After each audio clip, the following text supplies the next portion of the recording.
Hey, it's W5HRO. I just kind of wanted to give an update here on the RF deck. I did get the meters installed this weekend. It's Sunday. I'm going to do the retrofitting of the, I'm going to at least start that next weekend of the vacuum variable. I haven't done that yet. I just wanted to test the meters out first to make sure they were going to work. And let's show you what's going on. Or let me show you what's going on anyway. So now see the plate current meter comes up way closer to 300 before. Takes a while for this phone to focus on that a little bit. There we go. And it used to be below that. See where that one line is right there? It used to be below that line, so it's come up closer to 300 now. So now I know I've got an accurate current reading, at least I should have. There's a screen, now the grid's working fine. So I got brand new meters, so I know I've got everything, I know where everything is now. But it's working pretty good. And see now, it's just under 300 watts. That's about 280 now. It was a little bit lower, so just changing the meters out and getting the current set to where they're supposed to be, now I'm getting the right amount of power for what it's doing with the for what the screen voltage is on the screen. And once I get this the vacuum variable cap put in there in place of that big tuning cap, the efficiency should come up a little bit and the power should increase a little more.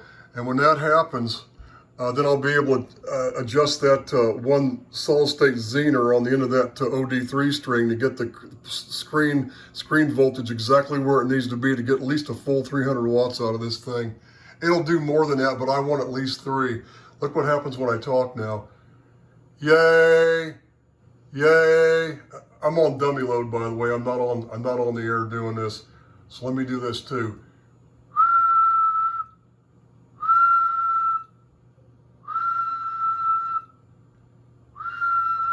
That's 700 watts. So when I get it up to like 300 watts, I should get about 750 out of it. But here's one of the problems, and one of the reasons why I'm going to put the AVC control in here too. The first problem I've always had, and I do have the new meter to replace this one, I just haven't done it yet. This is the speech amp driver. This is where my speech amp tube is, right here behind the mic jack, and then I've got a 6N7 phase inverter, and then it goes to the 6A3s driving these 810s.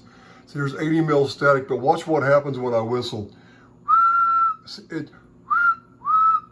shouldn't do that. It's because it's trying to drive the 810s and it can't. And the plate voltage on the 6A3s it's dropping like a brick. And that's what's happening. So that's why I'm going to do the modification to the speech amp driver deck, and I'm going to use those. I'm going to use one of those 6AS7Gs. To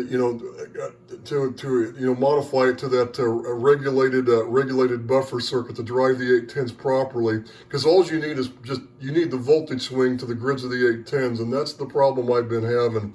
It can't. There's these two tubes and my circuit. It's just what I have is it's the old general purpose modulator out of the Bill Orr handbook. I built it exactly like it was, with I think a couple 2-3 component value tweaks, but it's basically that circuit, and that's part of the problem. So when I get that squared away, after I get this RF deck finished, that'll solve the problem. So anyway, see, I'm on 3880. Yeah. Got modulation. Everything's working. So that's all for now. I just kind of want to give an update on this thing. It's working. It's come to life, and those new meters are going to make a big improvement. Now I just got to put that vacuum variable cap in there to get the efficiency up and to make it work down on 160 again, plus up to 17 meters. So 73s, this is W5HRO.